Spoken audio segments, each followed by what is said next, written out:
Polybius is probably the most well-known and well-received gaming creepypasta ever. This story is so well known that multiple pastas of this video game urban legend have been made, and you can even go to a website where, supposedly, you can download and play the cursed shooter. However, on modern computers, it doesn't work.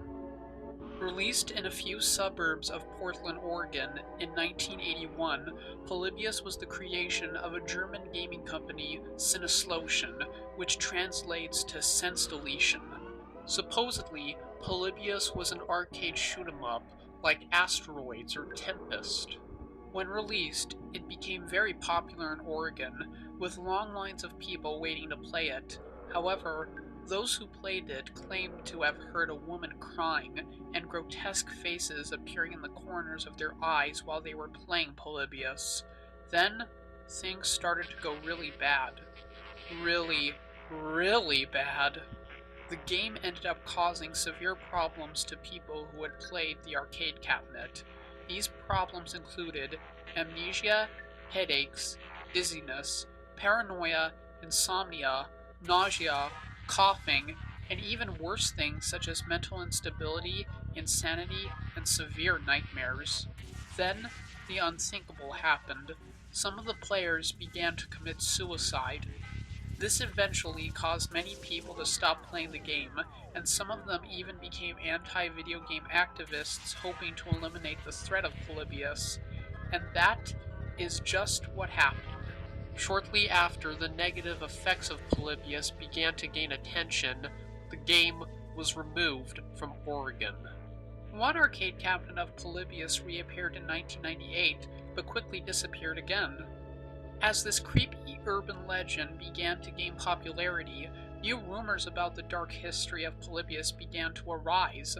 From several eyewitness accounts, men in black suits took information from the game.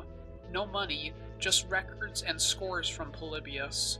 This story quickly spread throughout the United States, and numerous people began to theorize on what these men in black suits were doing with the information. One theory is that Polybius was created by the US government to be used for psychological warfare, and that the players from Oregon were used to test what it could do. However, what is even more interesting is the story of who actually made the game. Hiroshi Yamauchi heard about the US plan to create such an arcade game, so he decided to use his company to assist the US with the game. What was his company? None other than Nintendo. Once Yamauchi got the contract, he ordered Shigeru Miyamoto to make the game. Once Miyamoto got the outline to create Polybius, he began to lose his cheerful attitude and started to become quiet. He didn't want to be seen while working on the game. Eventually, Yamauchi and Miyamoto got into an argument over the game, but amazingly, Yamauchi backed down, and Miyamoto continued to work on Polybius with his own plan. Eventually, Miyamoto finished the arcade cabinet, and handed the disc containing the necessary information to the US Army. Another interesting rumor is that Miyamoto continued to lock himself in his room after his work on the game until he came out with the first arcade cabinet of Donkey Kong. Some people say that Miyamoto used Donkey Kong's modified radarscope hardware to hide his work on Polybius. The cabinet, however, is sealed away, and only Miyamoto can access it. So, will Polybius ever come back? Well, here's another question. Would you play it?